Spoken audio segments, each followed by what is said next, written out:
Krista Klaus is singing opera music in downtown D.C., earning tips she needs to support her family. Doing the same thing in Alexandria Friday night led to this, her arrest for violating the city's noise ordinance. I feel comfortable. I'm not going to be arrested by the Secret Service. I think they have bigger issues of national security to deal with than an opera singer. This cell phone video taken as she was arrested in Old Town. The issue, police say, this speaker. It amplifies her orchestral music, not her voice. Police say you need a permit to use an amplifier. My art form requires orchestral accompaniment. Police say she was arrested after refusing repeated requests to stop using the amplifier. She says she was searched, fingerprinted, and they took a mugshot. Klaus says getting permits is an expensive option for her. They cost $20 per performance, and you have to get them 10 days in advance. Now, those who stop to listen and donate say they support what she's doing. I thought maybe she just got a ticket or something, but I hear that she was fingerprinted. I mean, wow. She's amazing. I don't know. I don't understand sometimes people in this country. I'm sorry. She'll appear before a judge later this month. Where do you go from here? Where do I go from here? I wait and I pray. In the district, Darcy Spencer, News 4. There isn't much prettier than the blossoms at peak bloom. I like to look at the flowers. The color kind of looks like cherries. Blossoms they found on the ground, now pinned in the Messing sisters' hair. There's just something about the flowers that makes hearts happy, makes you feel nostalgic, or if you're like 4-year-old Sasha, they make you want to spin, twirl, pose, and smile. Did you wear your special pink dress so you match the flowers today? Yeah, that's what Mom gave me. Today's the Cherry Blossom Festival Day. Sasha and her family made the trek from Indiana. It's gorgeous, it's beautiful, it's worth the drive. I told my husband, worth the road trip. Pathways packed, the scene perfect for a picnic, selfies, or perhaps a full-on wedding photo session. As just the right puff of wind pushes their sweet smell your way. Native Washingtonian Shirley Brogan is 89. She remembers coming to see the blossoms when she worked nearby back in the 1940s. I'd come out on our lunch hours, the ladies, and we'd come out and eat our lunch here and come out every year. They're our nation's celebration of spring, a symbol of friendship between the U.S. and Japan, the true beauties of Washington. It's just still gorgeous. It's like fairyland. I mean, you sit under it and you feel so good and you think, the fairies are around. It's just so beautiful. That's all I can say. Maryland State Police tell me the cruiser was patrolling the Beltway. 2 troopers stopped and were searching a car on the right shoulder of the inner loop.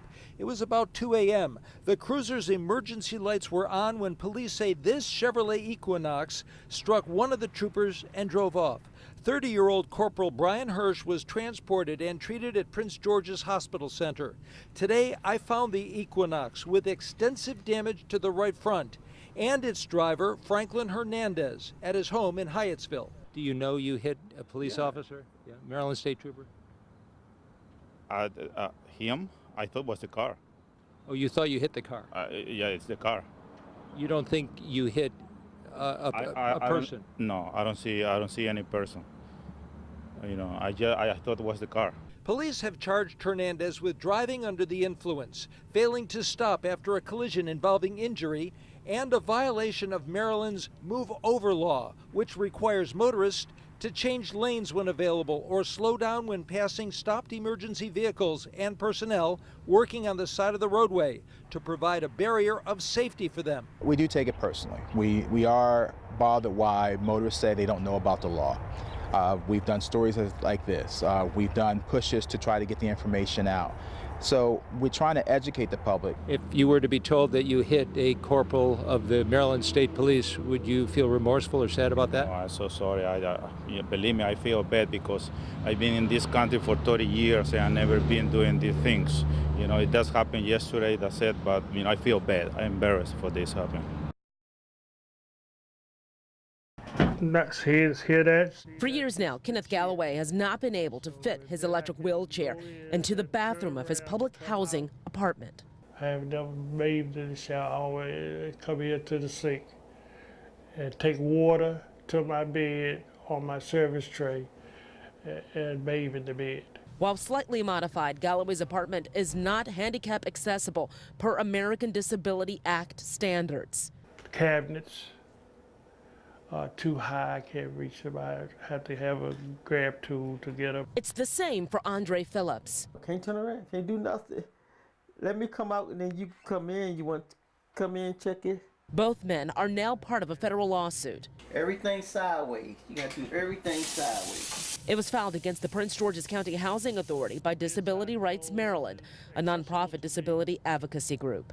The Housing Authority has received millions of dollars over 3 decades in order to perform modifications to make its units accessible. The lawsuit asks, where has the money gone? We don't know how they've been spending their money, but clearly they haven't been spending it on accessibility modifications. Now, since this lawsuit was filed, the county has made some changes. Here, this stove is new. They have the dowels on the front so that Mr. Phillips won't burn himself getting to the dowels that were on the back of the old stove. Same thing with the refrigerator. Now the refrigerator opens up this way when before it opened up that way, making it almost impossible for him to reach it from his wheelchair. That's something that the law says that you have to address. You have to address the need of people with disabilities. You can't opt out of it. People coming, people going. Now is such a busy time at our local airports like here at Reagan National. And isn't this such a joyous time of the year to fly? Well, hey, think of it this way. It's not always fun for the crews that have to get you around either. Without a doubt, there's an extra emphasis placed on this week in the airline industry. From bags to on-time departures to just being friendly. Good morning. Locally at Reagan National and Dulles airports, more than 1 million people expected to use the airports over the busy Thanksgiving period. That's more than last year.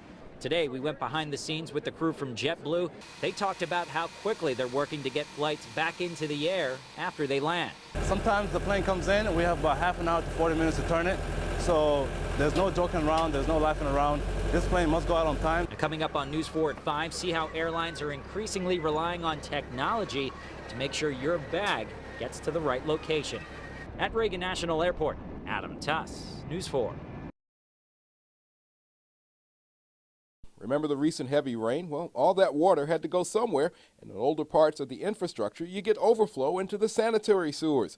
Now, this caused this pipe along the Capitol Crescent Trail to back up. At worst, the trail looked like this. That water's laden with raw sewage. Yep, the stuff that gets flushed. It even affected the C&O Canal near Lock 6.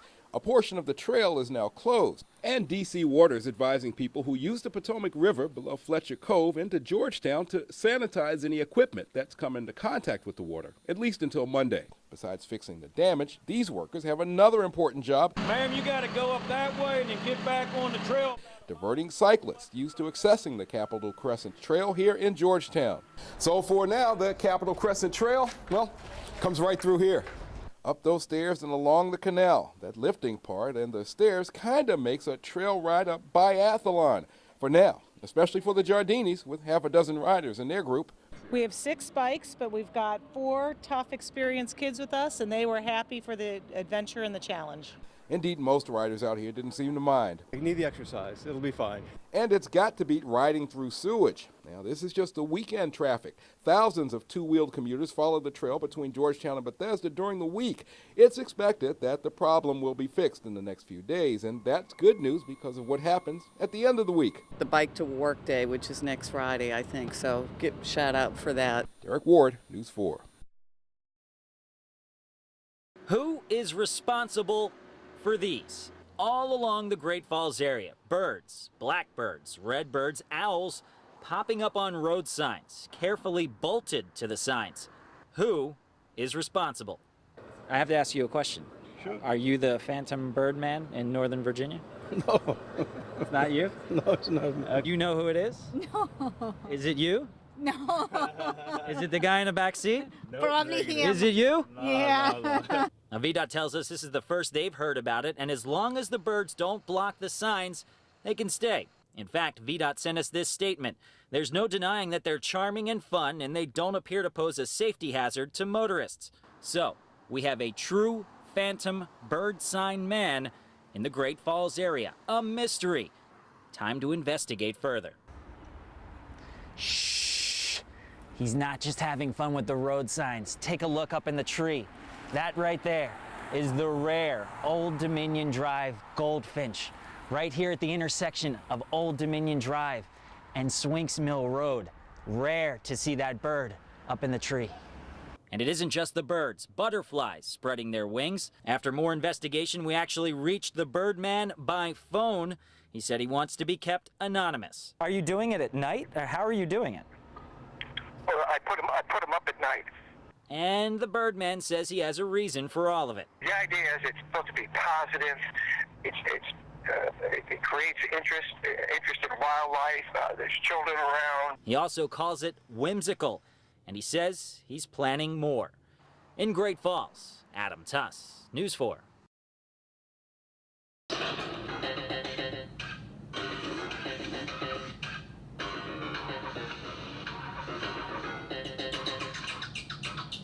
There you go. The fish is nearly ready. Halfway. What is that? What is it? Huh?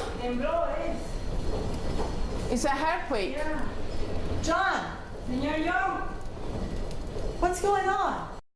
In the normally hushed and historic reading and research room of the Library of Congress, you don't normally see this, or hear this. A photographer snapping away towards the ornate ceiling, where since Wednesday, a hawk has been flying around more than 160 feet off the ground. Since Wednesday. So this is basically how the whole thing will work. You get on or off the train, you pull up the little app on your smartphone, you tap it right on the new fare gate. It recognizes that you've paid through a chip in the back, and then it charges you. There is one hitch right now. These fare gates are made by Samsung and are not yet Apple iPhone compatible, but Metro says they will be. Remember, right now this is a pilot program. Here's a look at the stations that'll be getting the machines in January. Boston, Bethesda, Eisenhower Avenue, Farragut West, Gallery Place. That's our 2-year-old grandson, and what's your name? It's important to note moments like this one. Oh, big jump. We decided to bring him out so he could get to learn about the police. He loves police, fire, ambulance, and that's important. All right, well, it is what it is. The no parking signs along M Street were very clear, but on the side streets all around the ballpark, it wasn't so clear. Look at this thing, no fee on Sunday or holidays, but then it says here, on event days, you pay. On most of the meters, the fine print explained. On days when there's a game, the meters are in effect, even Sundays and holidays.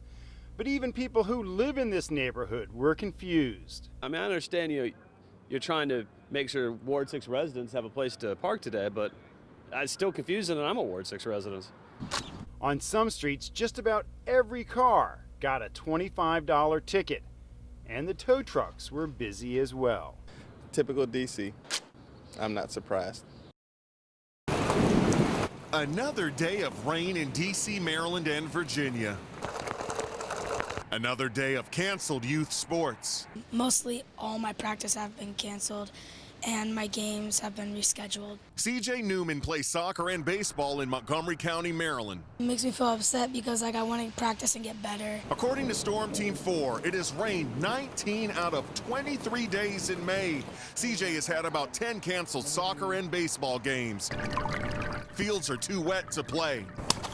His mother, Jen, is disappointed. No refunds for weather cancellations. They've canceled a lot of practices, canceled a lot of games. The practices they just lose out on. The games they're trying to reschedule. And at this point, it's all the way to mid to end of June. It's been really painful. Trish Heffelfinger is the executive director at Maryland Soccerplex. Just last weekend, we had to cancel 240 games. 240. 240, and we won't be able to make those up because we're in the 7th week of an 8-week season. The sound of their bikes, the rolling thunder, Once the term was applied to the sound of far-off bombing, but now it is the sound of this annual demonstration, bringing attention to prisoners of war, those missing in action. It started with the Eisenhower administration, and it's been every single administration since then, and it's just been policy that they don't want the families to know. His father never came home from the Korean War. Soul says he's seen proof that his father was a POW in North Korea. I found a film in the archives of my father as a prisoner. Among the fixtures of this gathering each year, Tim Chambers. He holds a salute for all of the passing bikers. Over the years, it's evolved, though, not just to veterans, but patriots, people that care about each other. Though this year there's something different about his demeanor. He's a little nervous. Because I'm going to get married right here in a few minutes. That's right. Before the bikers came, Tim would meet his bride, Lorraine, in the middle of 23rd Street, among a few thousand of their closest friends, in what was by necessity a brief ceremony. Very brief and to the point, and I need to get back to the Pentagon parking lot and get on my Harley. I now pronounce you husband and wife. With the nuptials complete, Mr. and Mrs. Chambers got down to the task at hand, one of honor and remembrance of those who served and didn't come back, the true meaning of Memorial Day. Derek Ward, News 4. Make no mistake about it, this parking thing can be a battle. I've never seen any fights. Not yet. Not yet. And almost right on cue, a confrontation. The dreaded two cars going for the same spot at the same time. Let's diagram this one here for you. Watch how the taxi sets the pick and the other car swoops in. I was here first, right? This led to a bit of frustration and frank communication. I and she didn't say anything about you guys. Have a nice day. This maze of worldwide trains is a captivating sight. See it right over there? Okay, here it comes. And to use a cliche, you don't have to be a kid to find wonder in a model train set, especially one this big. Just wanna have me some fun. I've been holding back for so long, but now I wanna got to live it up. What would you do to get a ticket to that playoff game? Man, I would do anything. I'd run down here butt naked around the stage one time. Dante Griffin didn't do that, but he came to FedEx Field with this poster featuring News 4's Pat Collins. We got NBC out here. We at the Hall of Fame full. I'm Dante Griffin, and I'm out here with my sign. I need those tickets, baby. Let's go. Believe it or not, it worked. He was escorted into the ticket office and given these babies 2 free tickets to the playoff game and one of the much talked about towels that say, "You like that?" Hey, Pat Collins, I did it. I did it, baby. Woo, we did it big. You like that? You like that? You like that? Jingle bells, jingle all the way. Christmas in the air and presents on the minds of little air travelers. Little Nora hoping Santa has a plan for her. What is Santa going to bring you for Christmas, do you know? I'm not sure. I have a big list. Well, here's a tip from the TSA. If any sort of toy water gun is a gift you're giving, don't bring it to the security checkpoint. And what happens is it looks like a gun to us in the x-ray machine, and so it will take time. That'll be a bag check. It's going to delay you. It's going to delay your traveling party. 30,000 travelers expected to fly out of Reagan National today alone. Delays are possible because of the dreary weather. The sooner you can leave, the better. So far, cold rain, more wet weather on the way. Eddie O'Connell and family headed up to Boston, happy to be on the way. What does daughter Bridget want? Well, you can't make this up. My 2 front teeth. Your 2 front teeth. That's what you want for Christmas? It's a beautiful place to shop. Well, what did you get? Show us. Oh, we got. What did we not get? We got Coach. We got La Creuset. We've been everywhere. And she's not the only one. Take a look at all these shoppers convinced Black Friday has the best sales of the year. Some families snap pictures of themselves capturing their annual Thanksgiving tradition. So did you get some good deals? Yes, got good deals, real good deals. So why aren't you at home just having turkey? We already ate.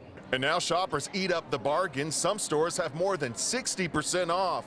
If you thought Linda Treadway was done, think again. We're just going to the car to drop these off. We're coming back. To do more shopping. Right, right. We're not finished. You're serious? Yes.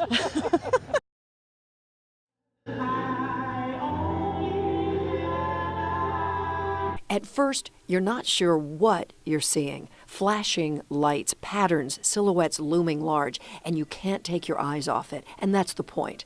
Artist Doug Aitken is using the museum's round facade as a screen, creating the first 360-degree convex cinema experience, a new version of theater in the round, and it's wild. The images are accompanied by various haunting renditions of the 1934 pop classic, I Only Have Eyes for You. This installation is called simply Song 1, and it's something the artist is known for, having done similar cinema outside New York's Museum of Modern Art. He likes transforming these buildings into what he calls liquid architecture. People gather at the Hirshhorn at sundown, some lying on the grass, others just simply stopped in their tracks. This woman was driving by when it seized her. I asked them, I said, what is this? What's going on? And so they told me it was art. And isn't it beautiful? I said, yes, it is, because I heard music. The images move around the Hirshhorn's round structure, motivating you to walk around it as well, to see what's on the other side and the side just beyond that. Anywhere you can see the Hirshhorn, you can see this visual happening. And that's why it's so cool. It's like something is alive in the mist of the Washington night. It's here every night from sunset till midnight, but only till May 13th. And after that, it will all disappear from view. Wendy Rieger, News 4 Washington.